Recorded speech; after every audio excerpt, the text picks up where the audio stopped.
प्रेमी संग मिलकर पति का रस्सी से घोंट डाला गला। हरिद्वार उत्तराखंड की सच्ची घटना। नमस्कार दोस्तों, मैं शिवा। अगर आप हमारे YouTube चैनल पर पहली बार आए हैं तो हमारे YouTube चैनल को सब्सक्राइब जरूर करें। चलिए वीडियो को शुरू करते हैं। किसी भी इंसान के लिए परिवार सबसे ज्यादा मायने रखता है, लेकिन संजीव को सिर्फ अपनी नाजायज खुशी ही प्यारी थी। उसकी गलत हरकतों से उसकी बीवी से उसके दोस्त शिव कुमार के करीबी संबंध हो गए। उसे रोकने के बजाय संजीव पत्नी के प्रेमी से ऐसे सुख की लालसा करने लगा कि उस दिन मई 2021 की 11 तारीख थी। तीर्थंकरी हरिद्वार के पथरी थाने के थाना प्रभारी अमर चंद्र शर्मा अपने ऑफिस में बैठे कुछ आवश्यक काम निपटा रहे थे। तभी उनके पास एक महिला आई और बोली, साहब मेरी मदद कीजिए। वह महिला बड़े ही दुखी लहजे में बोली, मेरा नाम अंजना है और मैं रानी माजरा गांव में रहती हूँ। साहब परसों 9 मई को मेरा पति संजीव सुबह फैक्ट्री गया था, लेकिन शाम को वापस नहीं लौटा। उसके न लौटने पर उसकी फैक्ट्री व परिचितों के घर जाकर पता किया, लेकिन उसका कुछ पता नहीं चला। उसके बारे में कुछ पता न चलने पर मैं आपके पास मदद मांगने आई हूँ। अब आप ही मेरे पति को तलाश सकते हैं। ठीक है, हम तुम्हारे पति को खोज निकालेंगे। तुम लिखित तहरीर दे दो और साथ में अपने पति की एक फोटो दे दो। थाना प्रभारी ने कहा, ठीक है साहब। मुझे शक है कि मेरे गांव के ही प्रधान ने मेरे पति को गायब कराया है। कहीं उसने मेरे पति के साथ कुछ गलत न कर दिया हो, इस बात से मेरा दिल बैठा जा रहा है। वह बोली, ठीक है, जांच में सब पता लगा लेंगे। अगर प्रधान का इस सब में हाथ हुआ तो उसे सजा जरूर दिलाएंगे। इंस्पेक्टर शर्मा ने उसे आश्वस्त करते हुए कहा, ठीक है साहब कहकर वह महिला अंजना वहां से चली गई। कुछ ही देर में वह वापस लौटी और एक तहरीर और फोटो थाना प्रभारी शर्मा को दे गई तो उन्होंने संजीव की गुमशुदगी की सूचना दर्ज करा दी। थाना प्रभारी शर्मा अभी कुछ प्रयास करते, उससे पहले ही अगले दिन फिर अंजना उनसे मिलने आ गई। उसने गांव के प्रधान द्वारा अपने पति को मार देने का आरोप लगाते हुए लाश जंगल में पड़ी होने की आशंका जाहिर की। उसने यह बात उसकी इस हरकत से इंस्पेक्टर शर्मा को उस पर शक हो गया। ऐसी हरकत तो इंसान तभी करता है जब वह खुद उस मामले में संलिप्त हो और दूसरे को फंसाने की कोशिश करता है। अंजना भी जिस तरह से गांव के प्रधान को बार बार इंगित कर रही थी, उससे यही लग रहा था कि अंजना का अपने पति संजीव को गायब कराने में हाथ है और इसमें वह गांव के प्रधान को फंसाना चाहती है। संजीव ने गांव के कई विकास कार्यों के बारे में सूचना के अधिकार के तहत जानकारी मांग रखी थी। इससे प्रधान और संजीव के बीच विवाद चल रहा था। इसी का फायदा शायद अंजना उठाना चाहती थी। अंजना पर शक हुआ तो इंस्पेक्टर शर्मा ने अंजना के मोबाइल नंबर की कॉल डिटेल्स निकलवाई।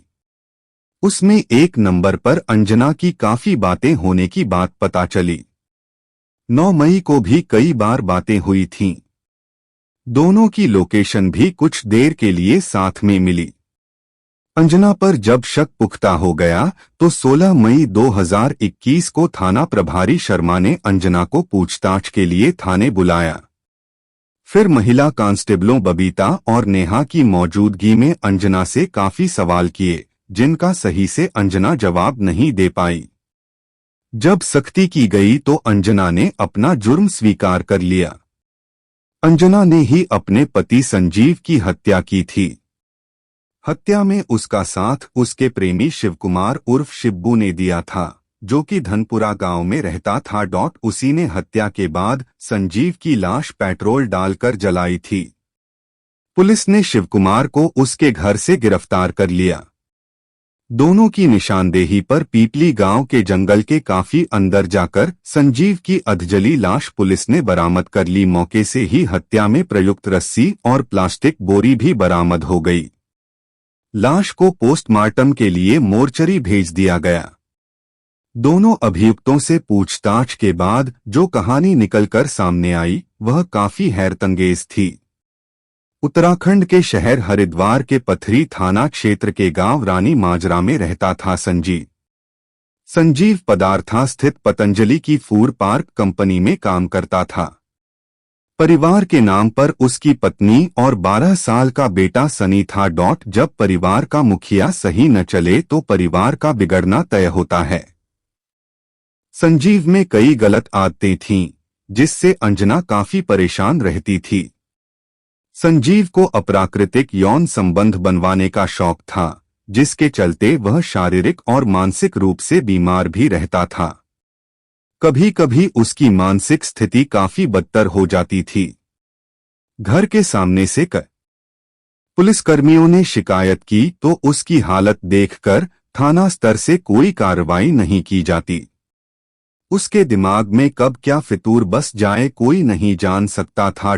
धनपुरा गांव में रहता था 45 वर्षीय शिवकुमार उर्फ शिब्बू। शिवकुमार के परिवार में पत्नी, एक बेटी और एक बेटा था। शिवकुमार दूध बेचने का काम करता था।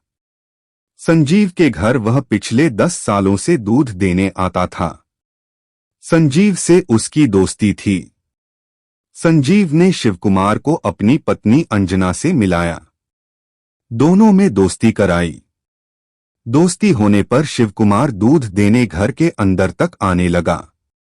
अंजना से वह घंटों बैठकर बातें करने लगा। कुछ ही दिनों में वे दोनों काफी घुल मिल गए। उनके बीच हंसी मजाक भी होने लगा।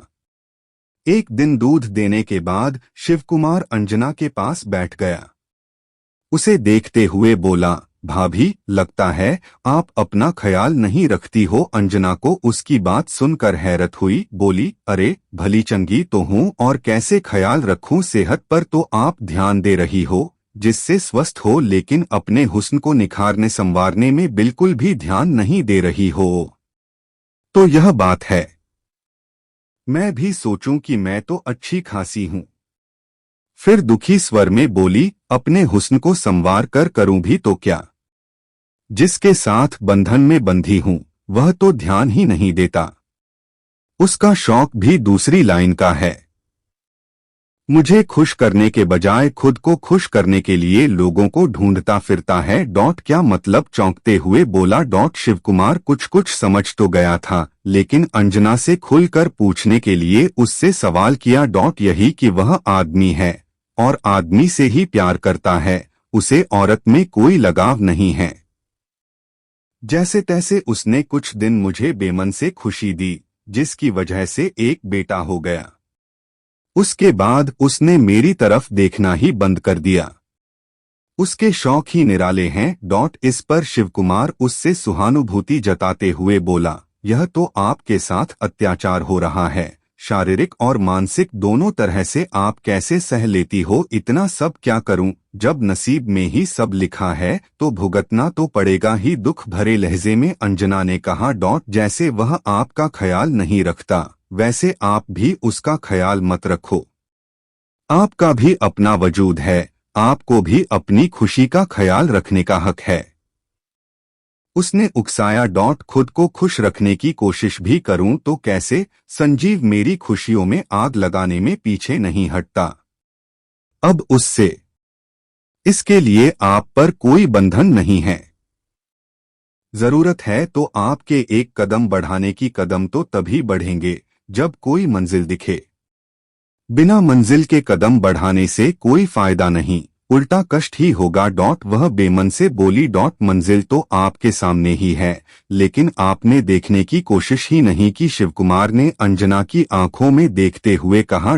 शिवकुमार की बात सुनकर अंजना ने भी उसकी आंखों में देखा तो वहां उसे अपने लिए उमड़ता प्यार दिखा। अंजना के दिल को सुकून मिला कि उसे भी कोई दिल से चाहता है और उसका होना चाहता है। लेकिन शिव, हम दोनों का ही अपना बसापसाया परिवार है। ऐसे में एक दूसरे की तरफ कदम बढ़ाना सही होगा। अंजना ने सवाल किया। मेरी छोड़ो, अपनी बात करो। कौन सा परिवार। परिवार के नाम पर पति और एक बेटा। पति ऐसा कि जो अपने लिए ही मस्ती खोजता रहता है, जिसे अपनी पत्नी की जरूरतों का कोई ख्याल नहीं और न ही उसकी भावनाओं की कदर करता है। ऐसे इंसान से दूर हो जाना बेहतर है। कह तो तुम ठीक रहे हो शिव। जब उसे मेरा ख्याल नहीं तो मैं क्यों उसकी चिंता करूं। हाँ भाभी, मैं आपको वह सब खुशियां दूंगा जिसकी आप हकदार हैं। बस आप एक बार हाँ तो कहो। अंजना ने उसकी बात सुनकर मूक सहमति दी तो शिवकुमार ने उसे बाहों में भर कर सीने से लगा लिया। उसके बाद शिवकुमार ने अंजना को वह खुशी दी जो अंजना पति से पाने को तरसती थी। उस दिन शिवकुमार ने अंजना की सूखी जमीन को फिर से हरा भरा कर दिया। फिर तो उनके बीच नाजायज संबंध का यह रिश्ता लगभग हर रोज निभाया जाने लगा। अंजना का चेहरा अब खिला खिला सा रहने लगा। वह अब अपने को सजाने संवारने लगी थी। शिवकुमार के बताए जाने पर वह शिवकुमार के दिए जाने वाले कच्चे दूध से चेहरे की सफाई करती। दूध उबालने के बाद पड़ने वाली मोटी मलाई को अपने चेहरे पर लगाती, जिससे उसके चेहरे की चमक बनी रहे। समय का पहिया निरंतर आगे बढ़ता गया। संजीव से उनके संबंध छिपे नहीं रहे। उसे पता चला तो उसे बिल्कुल गुस्सा नहीं आया। अमूमन कोई भी पति अपनी पत्नी के अवैध रिश्ते के बारे में जानता तो गुस्सा करता, पत्नी के साथ मारपीट लड़ाई झगड़ा करता, लेकिन संजीव के मामले में ऐसा कुछ नहीं था। उसके दिमाग में तो और ही कुछ चल रहा था। जो उसके दिमाग में चल रहा था उसे सोचकर वह मंद मंद मुस्कुरा रहा था। अब संजीव दोनों पर नजर रखने लगा। एक दिन उसने दोनों को शारीरिक रिश्ता संजीव ने दोनों को एक बार खा जाने वाली नजरों से देखा, फिर उनके सामने कुर्सी डालकर आराम से बैठ गया और बोला, तुम दोनों अपना कार्यक्रम जारी रखो। उसके बोल सुनकर शिवकुमार और अंजना हैरत से एक दूसरे को देखने लगे। उनके आश्चर्य की सीमा नहीं थी। संजीव ने जो कहा था उनकी उम्मीद के बिल्कुल विपरीत था। संजीव के दिमाग में क्या चल रहा है, दोनों यह जानने के लिए उत्सुक थे। उन दोनों को हैरत में पड़ा देखकर संजीव मुस्कुराकर बोला, चिंता न करो, मुझे तुम दोनों के संबंधों से कोई एतराज नहीं है। मैं तो खुद तुम दोनों को संबंध बनाते देखने को आतुर हूँ। संजीव के बोल सुनकर अंजना के अंदर की औरत जागी। कैसे मर्द हो जो अपनी ही बीवी को पराए मर्द के साथ बिस्तर पर देखना चाहते हो। तुम इतने गिरे हुए इंसान हो, मैं तो सपने में भी नहीं सोच सकती थी। तुम्हारे प्रवचन खत्म हो गए हों तो आगे का कार्यक्रम शुरू करो। बड़ी ही बेशर्मी से संजीव बोला, क्यों, कोई जबरदस्ती है? हम दोनों ऐसा कुछ नहीं करेंगे। अंजना ने सपाट लहजे में बोल दिया। संजीव ठहाके लगाकर हंसा, फिर बोला, मुझे न बोलने की स्थिति में नहीं हो तुम दोनों। मैंने बाहर वालों को तुम दोनों के नाजायज संबंधों के बारे में बता दिया तो समाज में मुंह दिखाने लायक नहीं रहोगे। बदनामी का भय इंसान को अंदर तक हिलाकर रख देता है। अंजना और शिवकुमार भी बदनाम नहीं होना चाहते थे। वैसे भी जिससे उनको डरना चाहिए था वह खुद उनको संबंध बनाने की छूट दे रहा था। ऐसे में दोनों ने संबंध बनाए रखने के लिए संजीव की बात मान ली। अंजना और शिवकुमार शारीरिक संबंध बनाने लगे। संजीव उनके पास ही बैठकर अपनी आंखों से उनको ऐसा करते देखता रहा और आनंदित होता रहा। किसी पोर्न मूवी में फिल्माए जाने वाले दृश्य की तरह ही सब कुछ वहां चल रहा था। अंजना के साथ संबंध बनाने के बाद संजीव ने शिवकुमार से अपने साथ अप्राकृतिक संबंध बनाने को कहा। शिवकुमार ने न चाहते हुए उसकी बात मान ली। संजीव को उसकी खुशी दे दी। अब तीनों के बीच बेधड़क संबंधों का यह नाजायज खेल बराबर खेला जाने लगा। अंजना और शिवकुमार को संजीव ब्लैकमेल कर रहा था। दोनों को अपने प्यार में बाधा पहुंचाने वाला और बदनाम करने की धमकी देने वाला संजीव अब अखरने लगा था। उससे छुटकारा पाने का एक ही तरीका था, वह था उसे मौत की नींद सुला देने का। दोनों ने संजीव को ठिकाने लगाने का फैसला किया तो उस पर योजना भी बना ली। शिवकुमार का फेरूपुर गांव में खेत था, उसी में उसने अपना एक अलग मकान बनवा रखा था। 9 मई को अंजना संजीव को यह कहकर वहां ले गई कि वहीं तीनों मौज मस्ती करेंगे।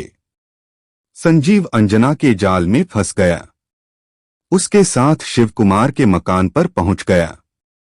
शिवकुमार वहां पहले से मौजूद था। शिवकुमार के पहुंचते ही शिवकुमार ने अंजना को इशारा किया। अंजना ने तुरंत पीछे से संजीव को दबोच लिया।